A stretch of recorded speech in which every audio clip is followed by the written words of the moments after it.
Is your low-fat yogurt actually an ultra-processed food? Under the slogan, "Make America Healthy Again," the Trump administration is launching a government-wide project to overhaul the nation's diet. This initiative views ultra-processed foods not just as dietary choices, but as threats to national security and public health.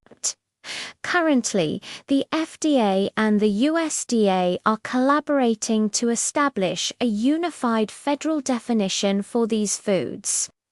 However, if strict standards are applied, common staples like whole grain bread, low-fat yogurt, and even almond milk could be classified as ultra-processed.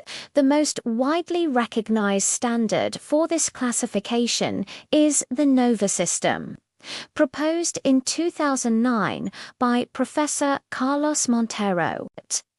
Instead of focusing on calories or nutrients, this system categorizes food into 4 groups based on the purpose and extent of processing. Under this logic, food becomes ultra-processed when it involves industrial processes or chemical additives that you would untypically find in a home kitchen.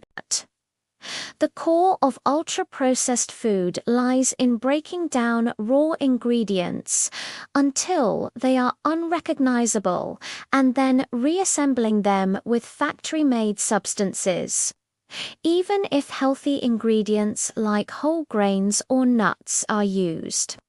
The moment industrial processing for mass production and distribution intervenes, they fall into the ultra-processed category. For instance, whole grain bread often contains emulsifiers, leavening agents, and preservatives to maintain texture and shelf life. Sugars or molasses are frequently added to mask the coarse taste or to create a healthy-looking color.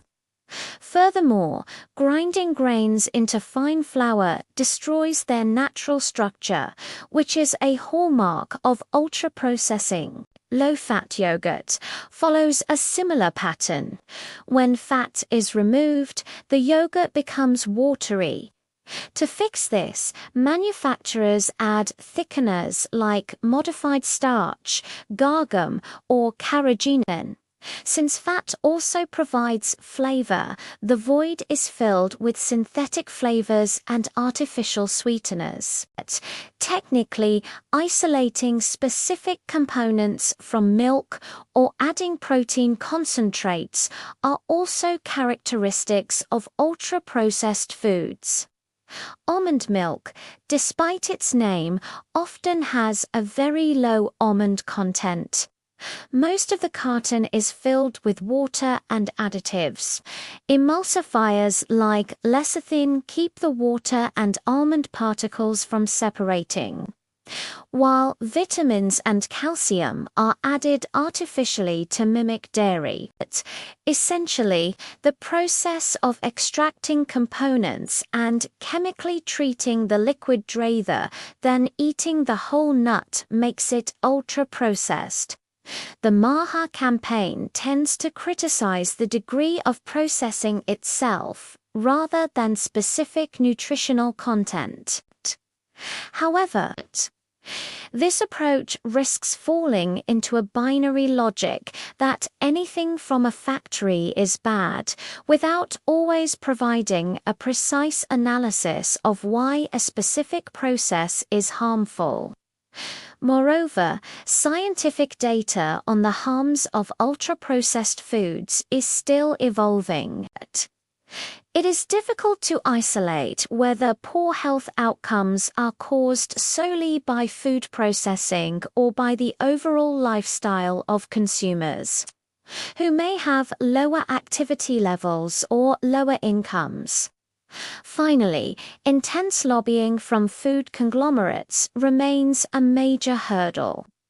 If strict definitions lead to warning labels or removal from school lunches, it would significantly impact their business. Consequently, these corporations strive to keep the definition of ultra-processed foods vague to delay any formal regulation.